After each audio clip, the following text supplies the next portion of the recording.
자, 이번 시간 이제 조선 후기의 사회편이죠. 저번 시간에 조선 후기의 사회편을 잠깐 어, 짚고 넘어갔다라는 거죠. 그래서 뭐 여기에서 들어갈 때는 좀 편할 것 같아요. 그렇죠?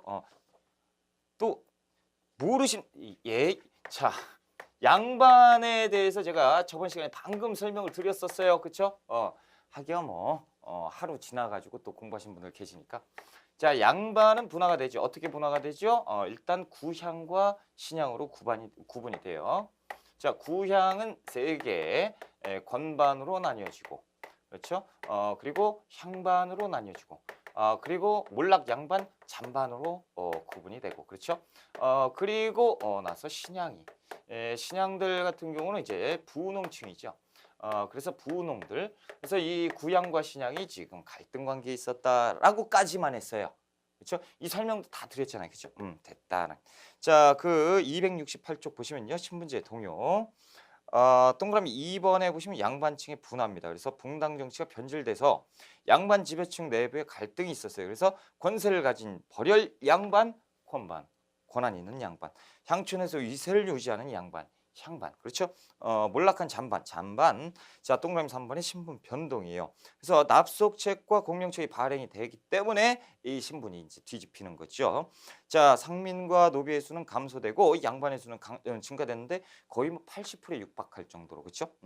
자, 양반 중심 신분 체제가 당일 동요되지요. 지금 엉망진창이 됐잖아요. 그렇죠? 농민이 양반이 대놓고 양반을 지금 덤비고 있다라는 거죠. 그러니까 지금 분위기가 이상한 분위기로 가게 되는 것이 조선 후기. 자, 중간 신분 한번 봅시다. 중인층.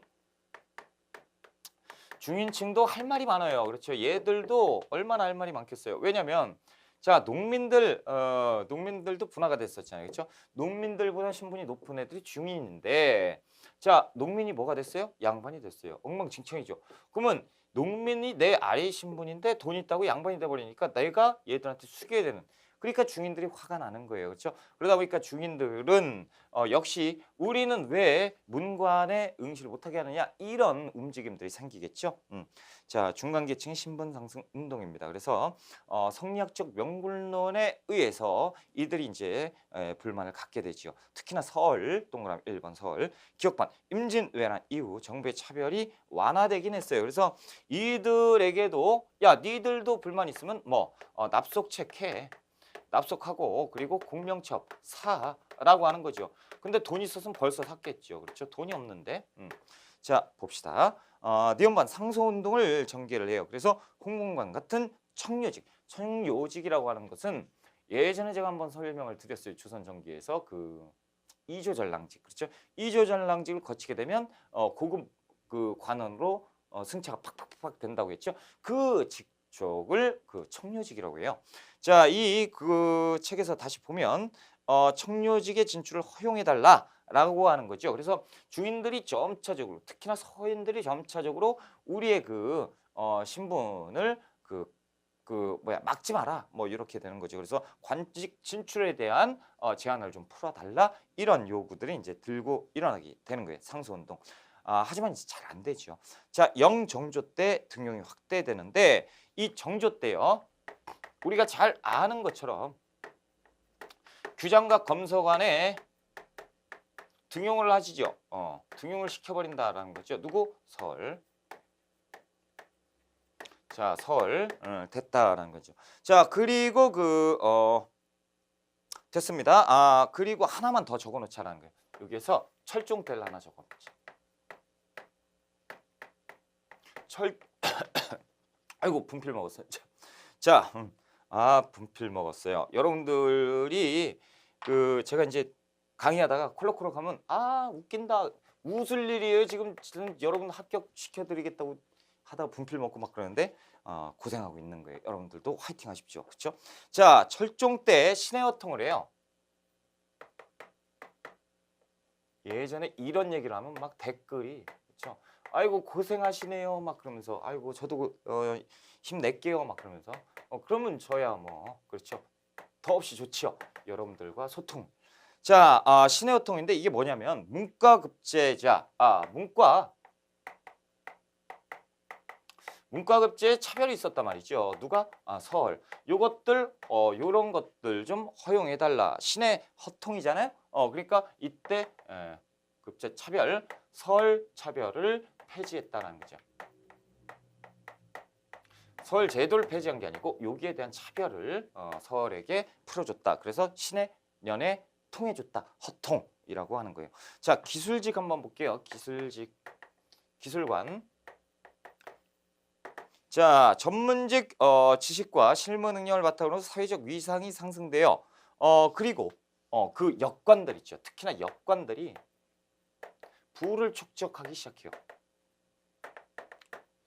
제가 예전에 조선 전기 때 역관에 대해서 잠깐 말씀을 드린 적이 있는데 통역관이잖아요.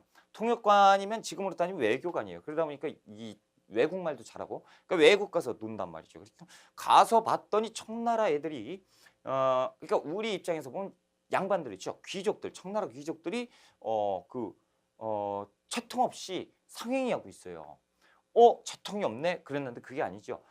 그 청나라는 대국인데 경제대국. 왜? 이 그 상업을 무시하지 않는단 말이죠. 그러니까 역관들은 들어와서 우리나라가 이제 그 조선이 그 상업을 무시하고 있잖아요. 이런 것 때문에 어느 순간 이렇게 되겠다. 우리도 배우자. 그래서 그 청나라 사람들이 그 경제 발전을 일으키는 걸 그대로 습득해요. 그리고 서학에 대해서 먼저 깨닫고 이거 좋다 그러면서 조금 있다가 조선 후기죠. 조선 후기 말. 그러니까 조선 말엽 되면 그것을 가지고 막 들어옵니다. 이것이 이제 서학의 전례인데 아무튼 중심지에 있었던 사람들이 역관이에요. 그러다 보니까 이들은 머리가 돈을 버는데 싹싹 돌아가죠. 그래서 제일 발달을 했던 친구들이 이제 통역관, 역관들이에요. 니은번 철종 때 대규모 소청 운동을 했으나 정부에서 거절하죠. 그래서 이제 이것도 안 돼요. 자, 외래 문화 활동이에요. 외래 문화 수용의 정부적 역할. 그래서 이들 통해서 어떻게 서학의 전례가 돼요. 자, 요런 것도 이제 구분을 해 놓으시고. 자, 이제 3번 노비예요. 노비. 평민은 이제 우리가 저번에 했으니까 이제 넘어가는 거예요. 자, 노비. 노비에 대해서도 할 얘기가 너무 많다라는 거죠. 노비. 자, 노비의 신분 변화. 군공과 납속으로 신분을 상승해요. 그러니까 노비들도 신분을 상승할 수 있는데 면천 받을 수 있어요. 어디? 그 전쟁에 나가서 공을 세우면. 그러면 이제 해방이 된다. 면천이 되고. 자, 그리고 공노비가 원래 공노비는 이병노비예요. 자, 이병노비인데 이들을 점차적으로 납공노비로 바꿔버려요.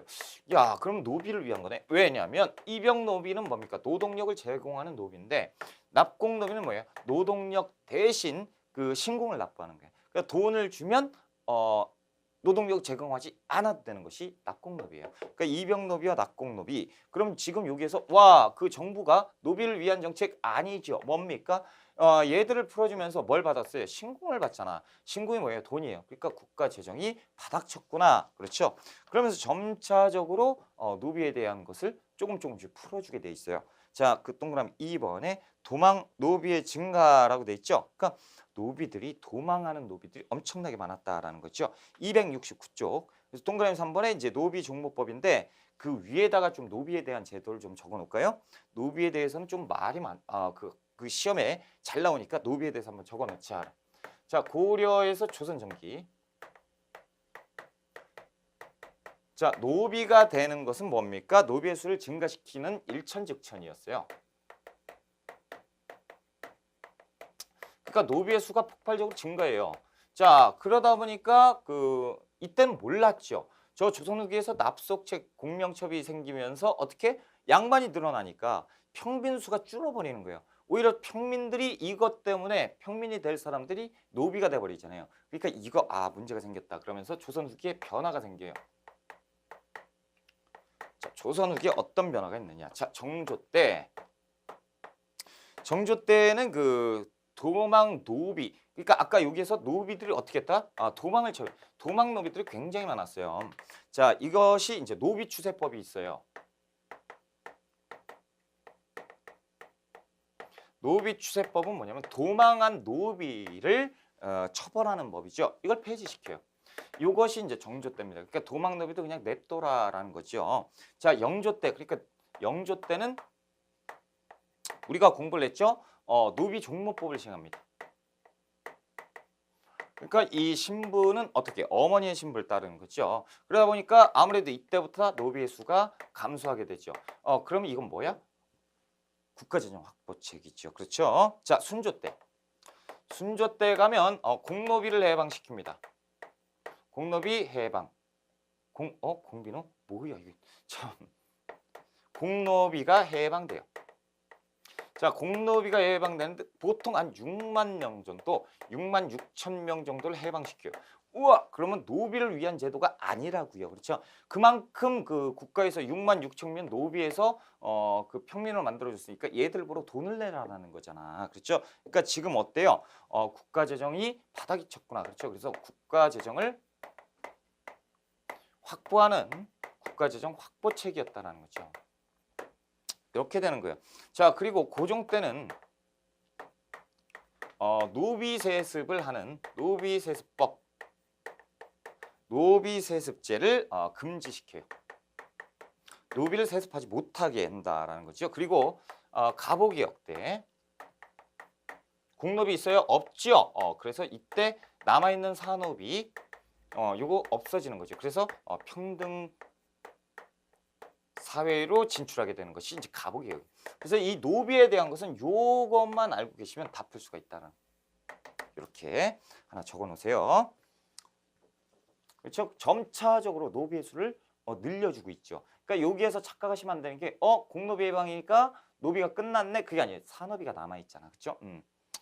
자, 이제 그 동그라미 3번의 노비 종모법 시행입니다. 양인의 수를 늘리기 위해서 실시한 거예요.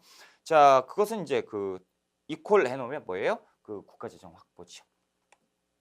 자, 공노비 해방이죠. 순조 때 중앙관서 6만 6천 명 해방을 시켰다. 공노비 해방.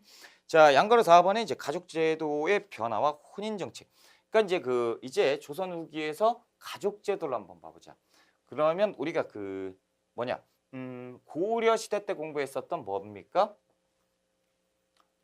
여성의 지위. 그렇죠? 그런 거 보시면 돼요. 그래서 여성의 지위가 어떻게 변했느냐.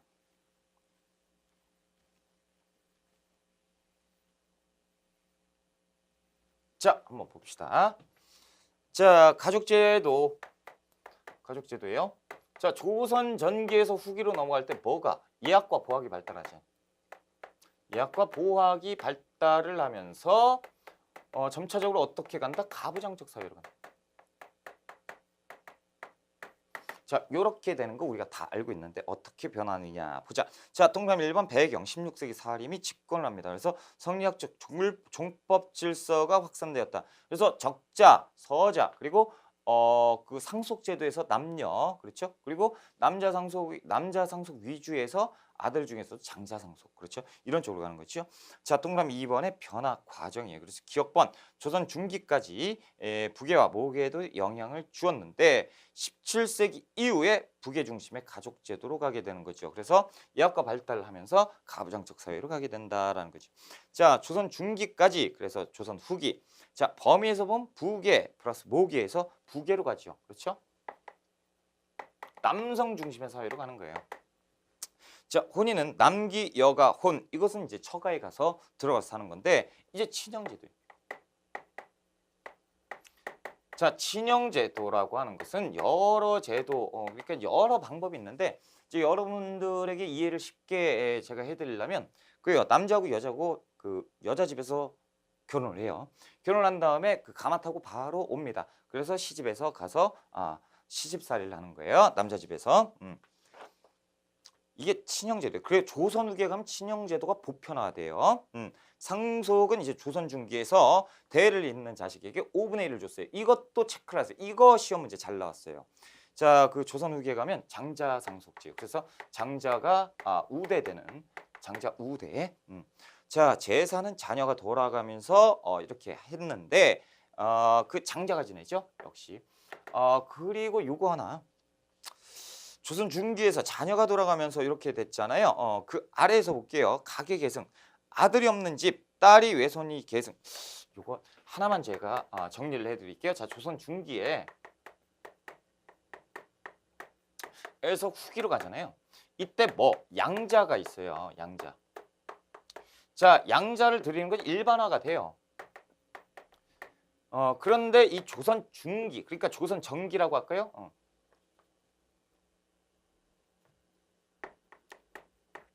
조선 전기 이쪽은 아들이 없다라는 게, 아들이 없는 집에서는 양자를 드려야 돼요. 일단 드려야 되는데 드리고 딸이 제사할 수 있었어. 참 애매하죠.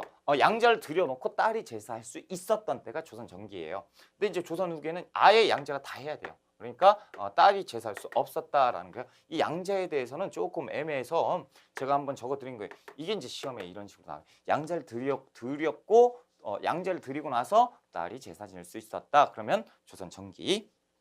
참 애매하지요. 그렇죠. 시험이 점점 갈수록 애매하고 깊고 골치 아프게 나와. 그럼 어떻게 해요? 풀어야지요.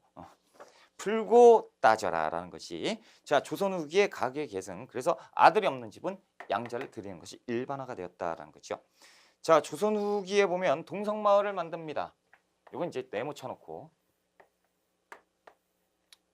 자, 동성마을 만들죠. 동성마을. 성이 같은 사람들, 그렇죠? 그리고 이제 문중이라는 집단을 형성을 하고요. 그리고 효와 정지를 강조했기 때문에 효자, 연료 이런 것 이제 표창을 하고, 그리고 이제 설은 뭐 문과 금지되죠. 그렇죠? 당연히 문과 금지되고 나중에 이제 허통되는 거. 그리고 제사, 그리고 상속에서도 당연히 차별받죠. 이것이 이제 설, 그렇죠? 요 정도는 이제 기본적으로 아실 것 같고요, 그렇죠? 이 동성마을, 그러면서 이제 점차적으로 동약이라는 것도 만들게 돼요. 동종마을, 동약. 이게 뭐냐면 예전에 유양수에서 뭐 만들었지? 향약 만들었어요. 향약이라는 그 지방 향촌에 적용된 법이잖아요, 그렇죠? 그 동종마을 혹은 동성마을, 요것은 이제 그 양반들이 특권을 만들기 위해서 자신들의 성끼리만 사는 거죠.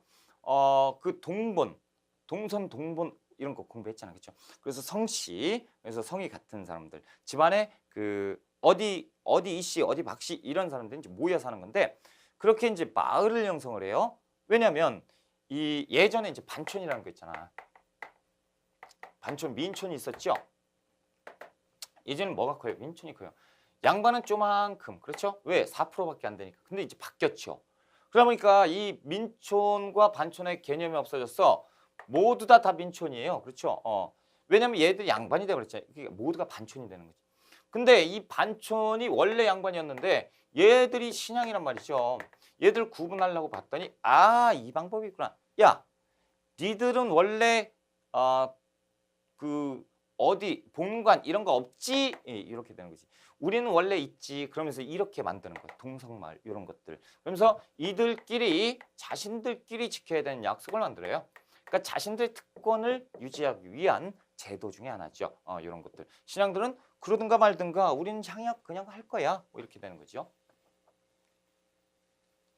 자, 이 아래에서 269쪽의 향촌 질서의 변화입니다. 그래서 양반의 향촌 지배가 약화되고 있어요. 지금 보셨듯이 양반이요. 구향들을 얘기하는 거예요. 구향들이 향촌에서 이 신양들이 너무 많아 버린 거예요. 그러니까 신양들이 대부분 농민이잖아. 그렇죠? 농민들이 이제 치고 올라가니까 양반들이 설 땅이 없는 거예요. 야, 니들이 무슨 근본부터 근본도 없는 것들이 무슨 양반 뭐 그런데 이제 수가 얘들이 더 많으니까 위축되겠지. 그러니까 이 점차적으로 이 구양들이 그 양촌을 지배하는 영향력이 약화되게 되는 것은 인지상정이지요. 자, 동그라미 1번 배경입니다. 자, 기억번 양반층의 분화. 그래서 향반, 잔반이 등장을 하게 되고, 예전엔 다 4%니까 건반이었어. 근데 이제는 힘이 없어지죠. 향반, 잔반 이런 몰락하는 양반들이 등장을 해요. 자, 그러면서 얘들은 슬그머니 등장하는, 얘들보다 힘센 신앙이, 즉 경제력이 강하잖아. 자, 니은번 농촌사의 분화입니다. 분홍층이 등장을 하면서 얘들이 양반으로 가버리고, 자, 디귿번 관건의 광화되는데 분홍층과 관건의 결탁이라고 되는데, 이것은 뭐냐면 자, 구양이 있습니다. 그래서 이 구양들이 그 건반과 향반과 그리고 그 잔반이 있죠. 자, 특히나 이 신앙들이 짜증나는 게 얘들이에요. 향반은 그나마 권력이 좀 있다라고 인정을 할 수 있다. 근데 니들은 뭐냐 이렇게 되는 거죠. 근데 이들이 더 무시하죠. 웃기고 앉았네. 야, 근본 덤든 것들이 무슨 지들이 양반이라고 어디 어느 집안에다 지금 덤벼? 이렇게 되잖아. 그러니까 이 신앙들은 짜증이 확 나는 거예요. 돈은 돈대로 다 쓰고 양반 대접 못 받고. 자, 얘들이 머리를 쓰죠. 어떻게 하지? 그러다가 머리를 딱 짜낸 것이 그거예요. 자, 그 고을에 수령이 옵니다. 사또. 그렇죠? 지방관이 와요. 자, 그러면 이제 신앙들이 모여요. 야, 우리 고을 사또건데, 그래, 모이자, 모여. 자, 사또를 이제 그 보필하러 가야지. 지방관이 딱 옵니다. 딱 가요. 딱 가서 지방관이, 어이고, 여기에 그 양반님네들이 계셨네. 딱 가시죠. 딱 가요. 그러면 이제, 어이고, 양반님네들이 이렇게 저를 환영해 주시다니 고맙습니다. 그런데 이제 그 신양들이 어떻게 돈을 다 각출해가지고 이만큼. 그래가지고 아이고 잘 부탁드려요. 아이 뭐 이런 것을 쫙 그렇죠. 아이 생활하시는데 뭐 불편한 점은 없으세요? 받았으니까 해줘야 되잖아. 그렇죠? 신앙들이 아예 없지요. 그 사또께서 뭐 잘 해주신다면 뭐 별일은 없는데 그러지 말고 뭐 말씀해 주세요. 뭐 필요한 거 있으면 언제든지 신앙들이 슬그머니 얘기하죠. 뭐 하나 걸리는 건 있는데 그게 뭐예요? 얘들이 우리를 인정을 안 해줘요. 똑같은 양반인데 죽겠단 말이죠. 그런 게 있었어요. 알겠습니다. 그 들어가서 편안하게 계시면 해결해 드릴게요. 그렇죠? 지방관 사또가 이제 향반 얘들이 어디 있죠? 유양소에 있잖아요. 그렇죠? 향소, 향청 이런 데 있단 말이죠. 이곳에는 이제 향안, 청금록 이런 것들이 있어요. 이게 뭐냐면 이제 간의 족보 그리고 지방 향촌의 그 양반들의 명단이에요. 그러니까 쉽게 얘기해서 이 모든 것은 양반들의 명단. 다시 얘기해서 이 양반들의 명단 얘들이 있겠어? 없지. 지금 막 생긴 건데. 그러니까 옛날부터 있었던 사람들 이게 다 등록이 돼 있겠죠. 이 지방관이요. 유양소 딱 보고 향리들한테 얘기하죠. 저 내일 불 질러. 그럼 이제 향리들이 가가지고 유양소에 불을 확 질러버린 거예요. 일 다 타버린 거죠. 자, 지방관 이제 수령이 사또가 얘기합니다. 아이고 불탔네. 양반님들 이거 만드셔야 되잖아요. 그렇죠? 그런데 내가 이 지역 지방관이니까 이거 만드시고 갖고 오세요. 제가 결제해야 되니까요. 결제할 때 이제 만들어서 갖다 주죠. 그럼 여기에다 이름을 싹 다 집어넣는 거야. 그럼 뭐가 돼요? 이들도 권반, 뭐 향반 이렇게 되겠지. 그렇죠? 요것이 무엇이냐면 지방관, 관청이죠. 그렇죠? 자, 그래서 관권과 결탁을 했다라는 표현을 쓰는 거예요. 신앙은 관권과 결탁을 합니다. 그러면서 이 구양에게 도전을 하니 이것을 가지고 지방의 전쟁, 향전이라고 하는 거예요. 이렇게 하는 것이 이제 신앙들의 자신들의 그 위치를 확보하기 위한 것이다라는 거죠. 자, 한번 봅시다. 그래서 디귿번 관권의 강화, 분홍층의 관권과 결탁 써 있죠? 결탁한 거 요거예요. 자, 동그라미 2번에 양반들의 지위 강화 노력이요. 이 양반들은요, 얘들한테 자리를 뺏기면 안 되잖아. 그렇죠? 그래서 자신들의 족보를 따로 만들어요. 족보를 만들고 양반 가문임을 증명해서 신분적 우위를 확보하기 위해서 만들죠. 야, 우리 조상님들은 이랬어. 근데 니들은 뭐가 있는데 족보가 없죠. 그렇죠? 그러니까 얘들도 이때 가서 족보를 위조하기 시작해요. 자, 미음번 청금록, 청금록 향안. 그래서 지방사족의 명부를 만들죠. 양반 신분을 확인시켜주는 증거 자료. 요따가 이제 껴넣는 거지. 그렇죠? 자, 동계와 동약을 실시합니다. 자, 거주지 중심의 촌락단위. 그러니까 예전에 그 향약이 있었잖아요. 그렇죠? 자, 그래서 이 향약이 어떻게 된다고? 동약으로 간다고 그렇죠. 동성마을 만들어 놓고 동약으로 가는 거예요. 점차적으로 자신들만 지킬 수 있는 무엇인가 만들 거죠. 그러니까 자신들의 마을을 만들면 이 자신들의 마을에 해당이 안 되는 사람들이 신앙이잖아. 그렇죠? 그러니까 신앙을 무시할 수 있죠. 니들 거 봐. 근본이 없는 것들이잖아. 그렇죠? 니들은 원래 양반이 아닌 것들이야. 이렇게 되면서. 그래서 이 동약 같은 것도 자신들의 특권을 유지하기 위한 것이고 그리고 사후 사후라는 것은 무엇이냐면 자신들의 그 집안의 그 조상들 있죠. 조상들의 위패를 모셔놓은 거예요. 그러니까 이 위패를 모셔놓은 거에 이제 일종의 사당이지. 거기 가서 맨날 절하고 이렇게 하는 사후 같은 거 만들어 놓고요. 왜냐면 얘들 조상이 없으니까. 자, 동정마을 이런 것들 만들어 놨다라는 거죠. 됐습니다. 자, 한 페이지 넘어가시면 270쪽. 양거래 2번이에요. 양거래 2번에 분홍계층의 대두. 이 분홍들 열받죠. 그렇죠? 자, 조선 후기 조세 수납제도의 변화, 총액제를 실시합니다. 그래서 공동납제. 자, 농민에 대한 수탈이 강화되고요. 분홍층에 대한 수탈이 집중되죠. 열받아요. 그러니까 이제 그 농민들이 양반이 되기 위한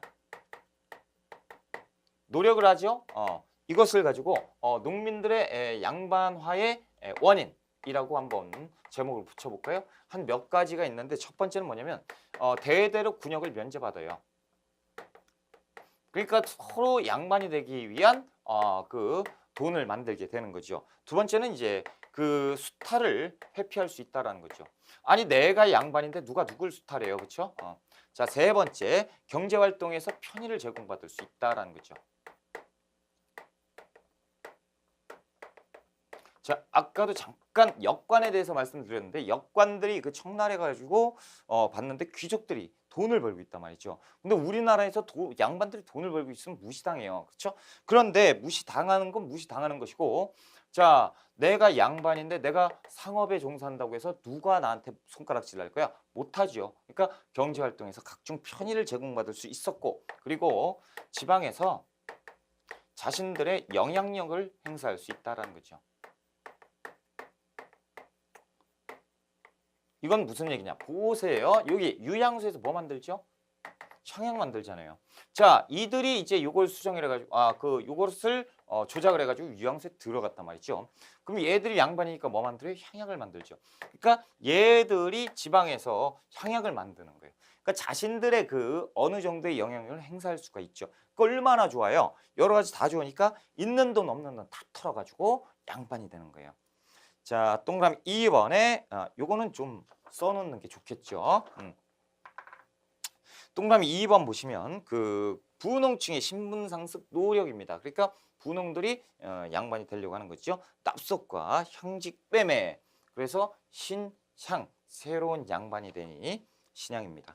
자, 이 한번 보시면 기존의 향촌사족이 담당하던 정부의 부세제도 운영에도 참여를 해요. 부세가 뭐예요? 세금을 부과하는 거죠. 그러니까 이들이 농민이었는데 부세제도에도 참여를 해요.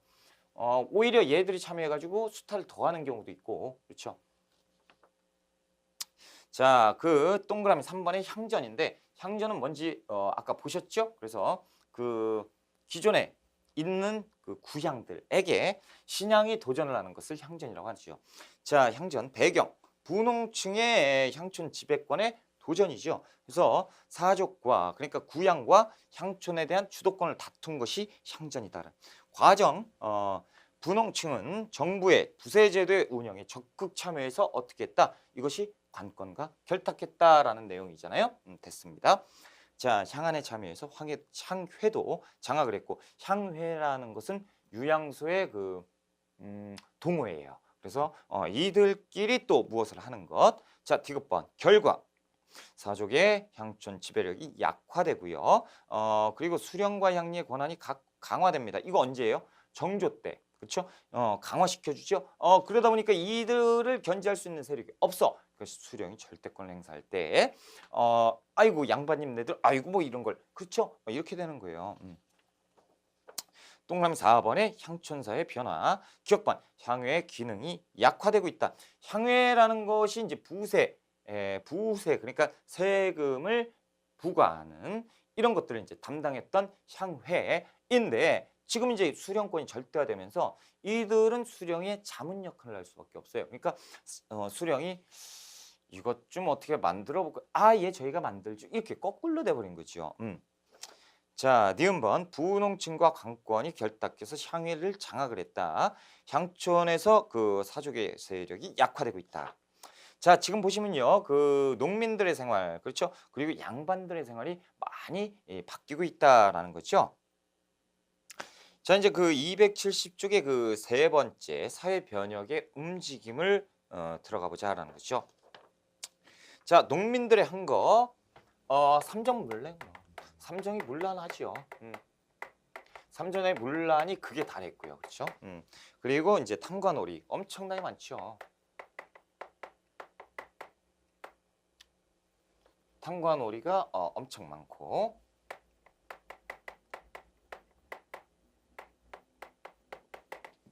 자, 그러다 보니까 이제 지배층의 수탈이 강화되었다라는 거죠. 농민의 생활은 힘들어지고요. 게다가 이제 자연재해까지 있어요. 동그라미 2번에 자연재해. 그래서 헌정, 철종 때 흉년, 전염병. 그래서 전국적으로 수해, 홍수가 나요. 뭐 힘든데 엎친데 겹친 격이죠. 거기다 콜레라. 콜레라 전염병까지 그냥 덮쳐버려요. 그러니까 농민들이 힘들어지고 결과 기업관 농촌을 떠나는 사람들이 많이 생기죠. 유랑민들이 엄청 생깁니다. 자, 양거리 2번에 농민들의 저항. 소극적인 저항은 뭐냐면 그냥 버리고 도망가는 거예요. 그렇죠? 그리고 니은번에 보시면 산으로 가서 도적대가 되면 돼요. 세월아 되어라죠. 그리고 이제 디귿번, 리을번 품팔이 하는 사람도 있고요. 자, 동그라미 2번에 적극적인 저항인데 초기에는 소청이에요. 소청은 이제 상소하는 거죠. 왕에게 직접 가서 소청을 하는 것이고 벽서는 뭐냐면 벽에다 붙이는 거예요. 이상한 일이 있을 것이다. 막 이런 예언 막 이런 거 벽에다 붙이는 괴에서 괴이한 글. 그러니까 벽서와 괴서는 거의 같은 거죠. 내용이 탁 붙어요. 이상한 일이 있을 변란이 있을 것이고 지금 콜레라가 있는 것은 세상에 종말이 올 것이다. 막 이런 게 벽에 막 붙은 벽보가 붙는 것이 이제 벽서와 괴서예요. 자, 후기에는 이제 농민봉기인데요. 이 농민봉기는 엄청나게 중요하죠. 우리 시험에서. 자, 첫 번째 농민봉기는 이제 홍경래난입니다. 모르시면 절대 안 되죠. 홍경래의 난이에요. 자, 1811년 순조 때입니다. 자, 이 홍경래는 우리가 아는 것처럼 그 몰락 양반이라고 알고 계시죠? 이 홍경래가 그 서북방에서 난을 일으켜요. 근데 이 홍경래라는 사람은 원래 그 과거 시험을 준비했던 사람이에요. 과거 시험을 준비하는데 계속 볼 때만 떨어져요. 근데 이 친구가 왜 열받았냐면 그 장원급제를 한 사람이 딱 보니까 백지를 냈는데 장원급제를 한 거야. 그러니까 결국에 보니까 내 인생이 헛된 인생이었던 거예요. 그렇죠? 돈이 있으면 그냥 관리가 되는 건데 돈이 없으니까 에라이 그러고 들고 이러는 거죠. 요것이 이제 홍경래의 난이에요. 자, 기억번 세도 정치와 탐관오리의 착취, 평안도에 대한 부당한 지역 차별. 그래서 이제 서북민들이 들고 일어나는 것인데 자, 이 그 홍경래의 난은 자, 이쪽 동네에서 들고 일어납니다. 서북방. 자, 이 서북민의 그 홍경래가 여기서 이제 일어났는데 이때 여기에 가담한 게 농민, 수공업자, 상업 뭐 할 거 없이 사람들이 다 일어나요. 그래서 이게 이제 농민봉기라고 하는 건데 이 그 사람들이 다 일어나 가지고 이 그 한때 이 동네를 다 점령을 해요. 그러니까 이제 관군이 이 홍경래란을 진압하는데 5, 6개월이 걸려버려요. 그러니까 장난이 아닌 거죠. 근데 이 사람들이 왜 이렇게 일어났느냐? 자, 보세요. 여기는 익류 지역이었잖아. 그렇죠? 익류 지역이다 보니까요. 자신들의 그 세금을 자신들이 직접 써요. 그러니까 중앙관세에서도 관리를 안 해. 그러니까 이제 여기는 버린 땅이다라는 거죠. 그러니까 홍경라의 난 경문에 보면 이 땅은 서북방의 땅은 분토와 다름이 없으니 분뇨를 얘기하는 거니까 똥땅이라는 얘기예요. 그러니까 조정에서 똥으로 취급한다라는 거지. 게다가 이 그 한양에 있었던 노비들, 한양 노비들이 서북방 지역의 사람들 가지고 뭐라고 하냐면 이 평안도 놈들이라는 평안도 놈이라는 표현을 써요. 노비가 그렇죠. 얼마나 무시를 받고 살았는지를 단적으로 볼 수가 있죠. 자, 홍경래의 난. 그래서 그 2번에 보시면 참여계층 홍경래가 들고 일어나요. 그때 이제 그 중심계층 영세, 농민, 중소상인, 광산도 할 거 다 참여를 했다. 자, 그래서 그 3번의 기억반 평안도 가산에서 일어나는데 그 청천강 이북 지역을 거의 장악을 했어요. 한때 장악을 했었어요. 그래서 이 난이 성공을 할 수도 있겠다 뭐 이렇게 됐는데 실패. 어디에서? 정주성 싸움에서 관군에게 패배가 됩니다. 그래서 관군에게 패배해서 이제 끝이 나는 것이 이 홍경래의 난인데 자, 실패됐고요. 동그라미 4번에 홍경래 난의 의와 영양, 탄광놀이의 착취와 지방 차별에 대한 반대한 농민들의 항쟁이 의죠. 그렇죠? 실패 원인 평안도 지방에 한정됐어요. 그러니까 만약에 이것이 요기 다 됐다면 역사 바뀌었겠죠. 그런데 그렇지 못했다라는 거죠. 자, 지도자들이 농민층을 끌어들일 개혁안을 내놓지도 못했고 영양, 정부에 큰 타격을 줘요. 그래서 그 뒤에 발생한 농민분기에 커다란 영향을 끼쳤던 것이 홍경래 난입니다.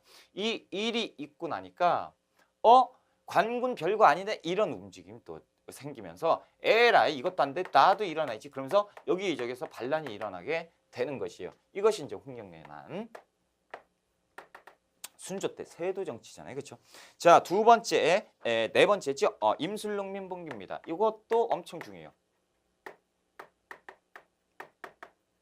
임술농민봉기는 언제? 1862년이에요. 1862년 철종 때지요. 자, 철종 때인데 1862년 임술년이에요. 이때 임술년이거든. 근데 우리가 뭘로 더 많이 알고 있냐면 진주밀란이라고 많이 알고 있어요. 그래서 진주농민봉기라고도 알고 있는데 이것은 잘못된 거죠. 왜? 진주농민봉기가 아니고 임술농민봉기. 왜냐면 임술년에 일어난 농민봉기는 진주에서 먼저 일어나긴 했어요. 그런데 공주, 뭐 전주, 뭐 할 것 없이 전국에서 다 곳곳에서 들고 일어나는 거예요. 뭐 다 일어나요. 그래서 함경도까지. 그래서 어디까지? 제주도까지 일어나요. 자, 이것이 어떻게 진주 농민봉기예요. 그렇죠? 이 진주 농민봉기는 이 임술 농민봉기에 속하는 개념이기 때문에 임술 농민봉기가 맞는 것이에요. 하지만 그 시험에서 진주 밀란이다라고 나오면 이걸로 보셔야 돼요. 진주에서 처음 일어난 거니까 임술 농민봉기다라는 거죠. 자, 1번 농민복지의 확산. 이 이후에 계속 농민봉기가 있었다고요. 그렇죠? 기억번. 홍경래에 난 이후 전국 각지에서 농민봉기가 발생을 했습니다. 자, 리얼번 철종 때. 그렇죠? 삼남 지역을 중심으로 해서 삼남이라고 하면 하삼도잖아요. 충청도, 전라도, 경상도. 그렇죠? 자, 그렇다면 삼남 지방을 중심으로 북으로는 함흥까지, 그렇죠? 남으로는 제주도까지 이렇게 일어났었던 것이 진주농민봉기예요. 임술농민봉기. 자, 동그라미 2번 진주농민봉기인데 요즘에는 진주농민봉기에 대한 내용도 자세하게 물어봐요. 그러니까 우리가 자세하게 공부를 해야 된다. 자, 일단 백낙신이라는 사람이 수탈을 엄청나게 해요. 그러니까 이제 당시에 또 몰락장반 유계춘이 들고 일어나는 것입니다. 이것이 또 임술농민봉기예요. 그래서 이 백낙신, 수탈, 유계춘 이렇게 나오면 이것이 임술농민봉기구나 이렇게 이제 기억을 하세요. 먼저 이렇게 시작되는 거니까. 자, 전개과정 진주성을 먹어버립니다. 진주성을 먹어버려요. 그러니까 이제 큰일 난 거죠. 그래서 이 중앙정부에서요. 얘들한테 이제 안핵사를 파견을 해요. 그래서 니들 왜 그러냐라고 했더니 몰라서 묻느냐라는 거지. 예전이나 지금이나 뭐 삼정이 문란이 그게 다랬는데 삼정의 문란 때문에 일어났단 말이죠. 우리가 지금 먹고 살 거 없는 사람들한테 수탈을 하면 우리가 어떻게 하라는 거냐? 그러냐? 그러면 얘들아 화 좀 내지 말고 우리 정부에서 니들 위해서 삼정 이정청을 설치할게. 삼정 이정청을 설치를 합니다. 자, 이 삼정 이정청은요. 이 삼정의 문란을 시정하기 위한 기구였어요. 하지만 실효성은 없었어요. 실효성은 그다지 크지 않았다는. 그러니까 이 임술농민봉기와 삼정 이정청은 뗄래야 뗄 수가 없는 관계다라는 거죠. 자, 그러면 동그라미 3번에 보시면 철종 때 농민봉기의 공통점. 이 철종 때 농민봉기는 뭐 얘기하는 거예요? 임술농민봉기 얘기하는 거죠. 자, 원인 삼정문란에 대한 불만이었고 규모 양상이 비슷하고 결과 삼정의 문란을 시정하기 위한 임시기구로 삼정 이정청을 언제 만들어요? 1862년에 그대로 만들어요. 변란이 있자마자 농민봉기 있자마자 정부에서 부랴부랴 만드는 거거든. 그러니까 삼정 이정청은 1862년이에요. 자, 농민난과의 의 뭐 됐는데 이렇게 보시고 요게 공통점이 있어요. 홍경래 난과 임술농민봉기의 공통점 뭐예요? 첫 번째는 뭐예요? 삼정의 문란 때문에 일어난 것이고 두 번째는 세도 정치 하에서 일어났던 농민봉기다. 이 두 가지 이것이 이제 공통점이죠. 이게 한때 시험에 잘 나왔었어요. 홍경래 난과 임술농민봉기 공통점이 무엇이냐라는 거. 너무 쉬운데, 그렇죠? 이런 문제 다시 나와줬으면 좋겠는데, 그렇죠? 그런데 요즘은 사료가 또 발전을 해가지고 이 백락신, 유계춘 이런 단어가 또 나와요, 그렇죠? 정주성 막 이런 거. 그러니까 이제 가면 갈수록 힘들어지니까 여러분들이 지금 어떻게 하셔야 돼? 빨리 공부해가지고 빨리 합격을 하셔야 돼, 그렇죠? 그것이 살 길입니다, 그렇죠? 우리가 살 길은 합격. 좋다, 그렇죠? 272쪽 갑니다. 새로운 사상의 등장이죠. 양거래 일반에 예언 사상이 등장을 해요. 와.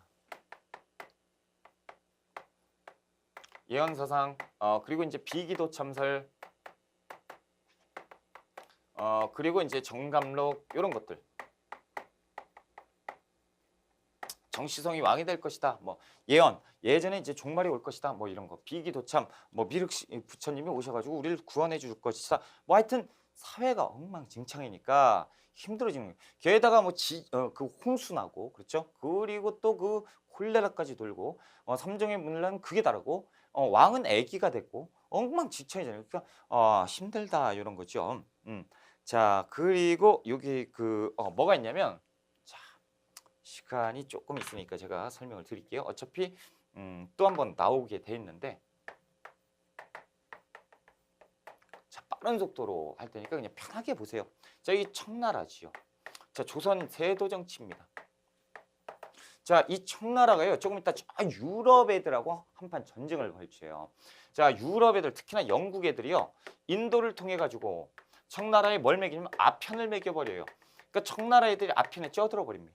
이 청나라 애들이요, 이 아편을 사기 위해서 은을 막 줘요. 근데 인도는 어디? 영국 식민지란 말이야. 그러니까 이 은을 또 갖다 줘요. 이런 일들이 벌어지거든.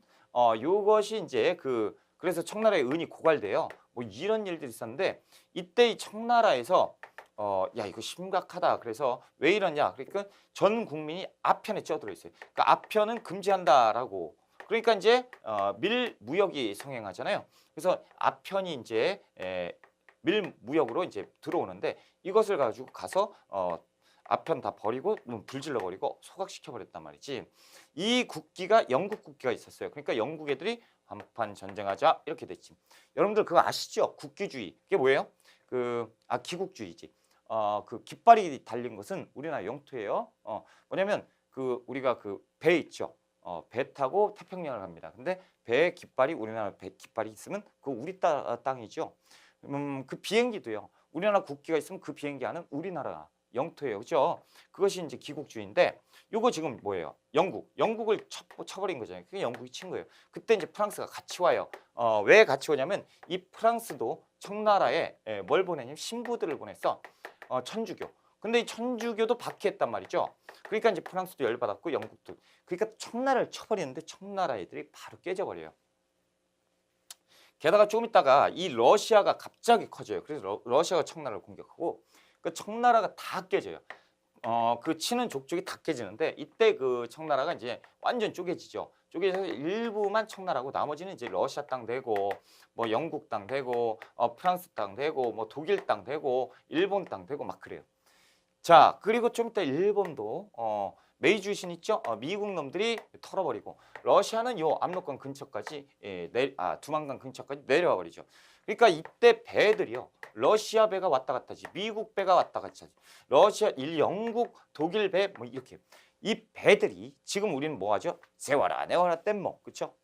이거 근데 얘들은 뭐예요? 증기선이요.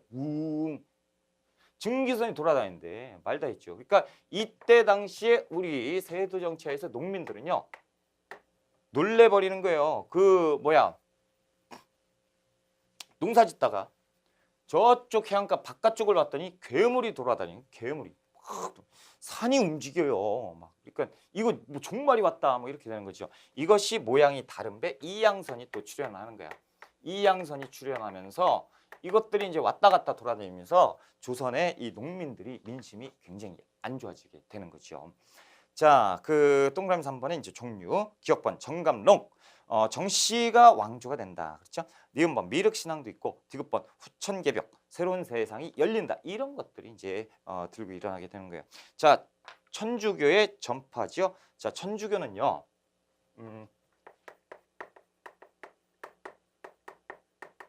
천주교는 서학이라는 이름으로 들어옵니다. 자, 여기에서 이제 서쪽의 학문이라고 해서 학문으로 들어와요. 그래서 17세기에 학문으로 들어오는 것이 천주교입니다. 그런데 이 학문으로 들어오니까 이 그 조선에서도 그냥 수용을 했죠. 그런데 여기에 보니까 이쪽에 한기퉁의 내용을 싹 봤더니 여기에 천주교라는 내용이 있는 거야. 그러니까 이제 18세기에 학자들에 의해서 이것을 종교로 확대시킨 것이 이 천주교입니다. 그래서 맨 처음에 천주교는 서학이라는 학문으로 들어오게 되는 거예요. 이것이 천주교. 천주교의 내용이 기가 막히죠. 자, 천주교 봅시다. 전래 17세기 중국 베이징에 방문한 사신들에 의해서 서학으로 소개가 된 것이 천주교. 자, 전파 초기 양반들이 서양 학문의 한 부분을 연구를 하고 그 아래 보면 이수광이 지복유설에서 천주시를 소개를 하고 자 18세기 후반에 남인계열 실학자들이 신앙으로 믿기 시작. 남인이라고 하면 정약용 그렇죠? 이승훈이 또 영세를 받고 돌아오고 교세가 확산됐는데 초기에 지식인 위주로 교세가 확산돼요. 그래서 남인들 그리고 중인들 이들에 의해서 확산되는데 교리가 평등사상이잖아요. 그렇죠? 평등사상, 내세사상 좋은 데 갈 수 있다. 뭐 이런 그러니까 신도들이 막 증가를 하죠. 자, 박해 정부에서요. 이걸 그냥 보고 있었어요. 뭐 하는 애들이야? 한번 봤어요. 그랬더니 천주교가 평등이래요. 그것들 봐라. 그렇죠? 그리고 또 뭐예요? 제사도 금지예요. 그러니까 유교 국가에서 제사를 금지해? 게다가 평등이야? 그러면 왜? 왕도 니들하고 친구겠네? 얘들이 조선 왕조를 부정하는구나. 죽여? 이렇게 되면 탄압하는 거예요. 그래서 천주교를 탄압하게 되는 겁니다. 자, 박해의 원인, 유교의 제사 의식 무시, 인간평등과 내세사상입니다. 자, 과정을 한번 볼게요. 이 내용이 또 시험에 잘 나오지요. 천주교 내용이 시험에 나오면 굉장히 어렵죠. 자, 사건 추조 적발 사건이에요. 정조 때 비밀 신앙 집회를 적발해요. 그렇죠? 이렇게 그래서 천주교 금지한다. 금지령을 내리고 신해 박해 정조 때 진산 사건이 있어요. 이것도 시험 잘 나오죠. 진산 사건이라고 하는 것은 윤지충이라는 천주교 신자가 있는데 윤지충의 어머니가 돌아가신단 말이죠.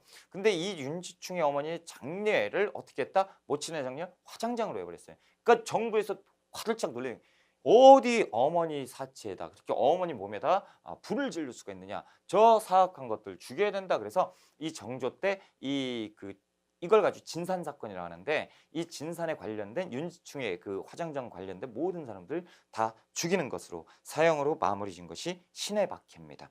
자, 신유박해가 있어요. 순조 때 노론벽파가 집권을 했고요. 남인 시파를 탄압하기 위해서 이 종교를 활용해요. 그래서 이 천주교를 이용해서 그 남인을 제거. 왜? 남인이 누구예요? 남인은 이제 정약용. 그렇죠? 정약용의 형이 또 정약전이 있어요. 자, 이 정약용 형제가 천주교를 믿었었는데 이 정약용 집이 아주 풍비박산이 나버리는 것이 이 신유박해입니다. 그래서 정약종이 있는데 정약종 큰형이죠. 이승훈과 정약종 큰형은 사형. 정약용 정약전 둘째 형이죠. 막내고 얘들은 유배 이렇게 돼버리는 거야. 그래서 정약전은 흑산도로 유배가요. 자, 정약용은 또 강진으로 유배가잖아요. 그래서 강진으로 유배가서 여유당전서를 쓰고요. 그렇죠? 흑산도로 유배가서 어류 백과사전 낚시를 좋아해서 낚시하다가 이거 이상한 그래 탁본을 떴어요. 또 했는데 또 이상하게 잡혀. 탁본 떠가지고 막 특징 적어놓고 이게 이만큼 되니까 어류 백과사전이 됐어요. 그 어류 백과사전 자산어보. 그래서 형제가 500여 권의 책을 쓴 여유당전서 그리고 자산어보, 백과사전. 이 형제는 용감하지요, 그렇죠? 유배까지 가서도 이런 책들을 남겼다. 뭐 아무튼 자, 그래서 이렇게 이제 남인 세력들이 완전히 쑥대밭이 되는 것이 천주교, 그렇죠? 그래서 노론 벽파들이 이것을 이용해서 완전히 그냥 쳐버렸다는. 자, 됐습니다. 요거 이제 보시고 자, 그리고 신유박해 이 박해를 보고 이 황사영이 황사영이라는 사람이 이제 또 그 천주교 신도인데 황사영이 이 내용을 가지고 이거 너무하는 거 아니냐. 이 내용을 프랑스에 있는 주교에게 전달해야겠다. 그래서 백서를 작성을 합니다. 이른바 황사영 백서인데 이 백서의 내용이 그 편지예요, 편지. 내용이 뭐가 있냐면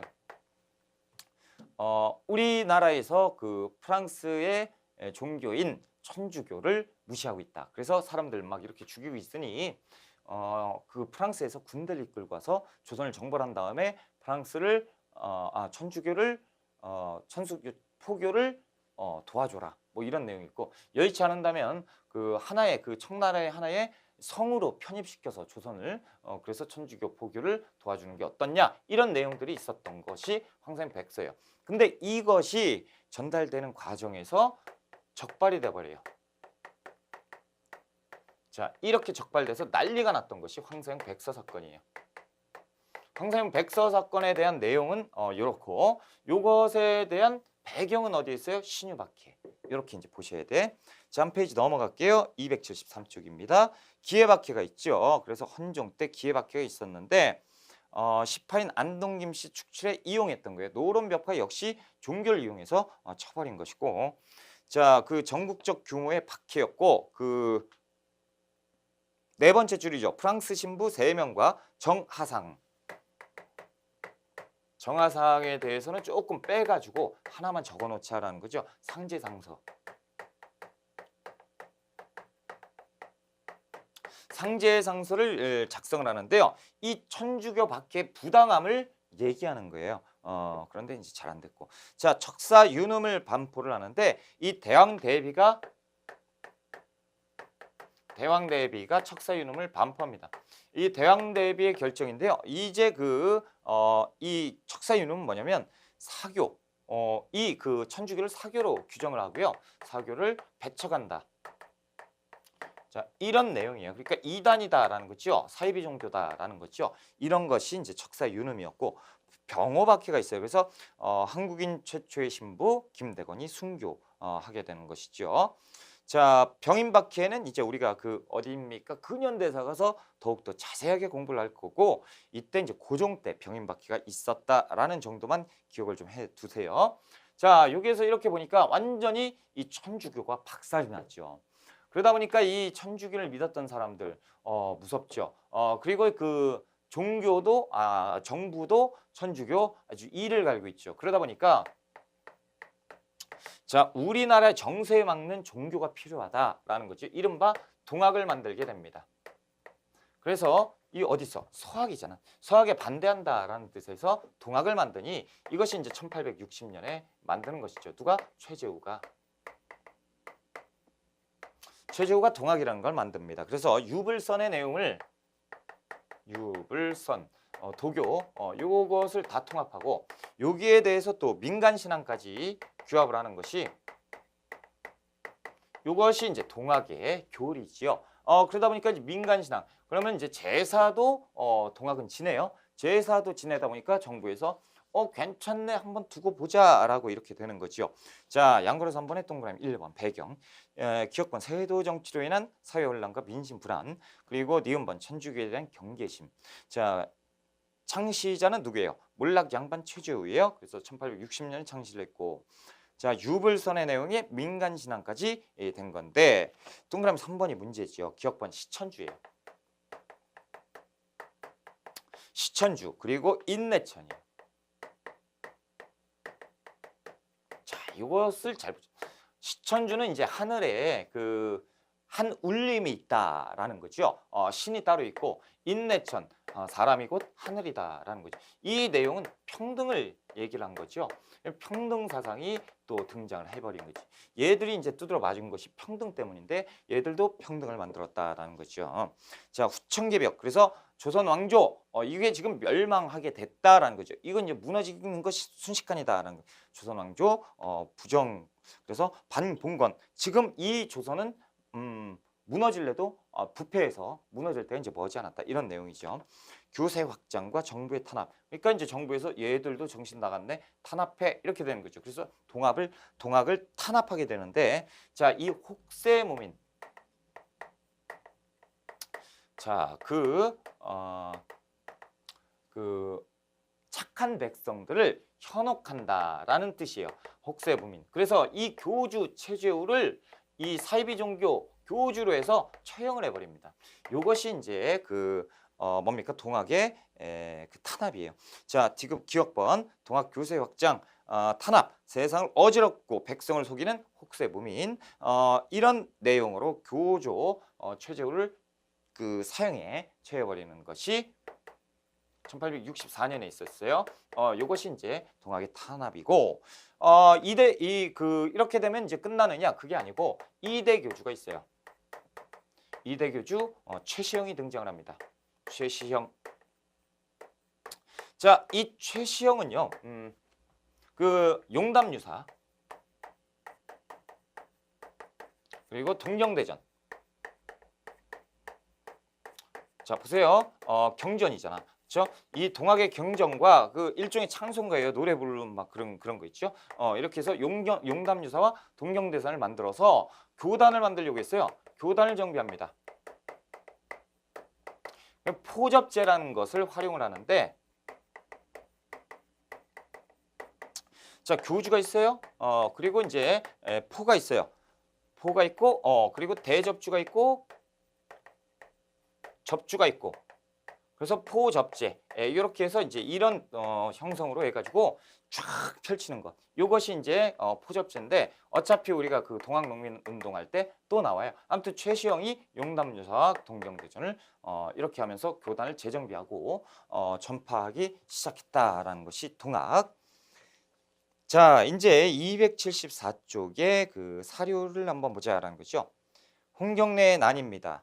자, 2번 홍경래의 난, 평서대원수는 급히 경문을 띄우느니, 그 아래 세 번째 줄에 점점점. 그러나 조정에선 관설을 벌임이 분토와 다름이 없다. 그렇죠? 심지어 권세 있는 집의 노비들도 젖되 사람 보면 평안도 놈이라고 한다. 열받는다라는 거죠. 넘어갑시다. 자, 문제를 하나 볼까요? 276쪽이죠. 자, 1번. 다음 보기는 조선 후기 경제적 변화에 따른 건데요. 이를 통한 사회 현상 무엇이 있느냐? 자, 이양법, 견종법, 광작. 이거 뭐예요? 농업 기술이 발전하고 있죠. 자, 상품 작물의 재배, 그리고 도조법, 도조법 그러면 정액 지대, 그렇죠? 도고도 성장하고 있고. 아, 그렇구나. 그럼 다 조선 후기네요. 그렇죠? 경영형 분홍과 임노동자가 출연했으니 농민이 분화하고 있구나. 아하. 자, 1번 상민과 노비의 수가 증가했다. 감소하지요. 양반이 되고 있잖아요. 그렇죠? 자, 동그라미 2번 신분 변동이 활발화했다. 2번이 정답이죠. 그렇죠? 3번 빈부의 격차가 늘어났으니까 이런 일이 생기고, 네 번째 피지배층에 의한 권력 구조가 개편된 것이 아니고 지배층, 양반이 다양해지고 양반이 분화됐으니까. 그렇죠? 자, 이렇게 해서 이제 마무리를 짓시다. 우리가 이제 사회편 이 정도로 이제 마무리 짓고요. 좀 푹 쉬어야죠. 왜? 다음 시간은 문화편이잖아요. 푹 쉬고 문화편에서 뵙겠습니다. 조금 쉬었다 갈게요.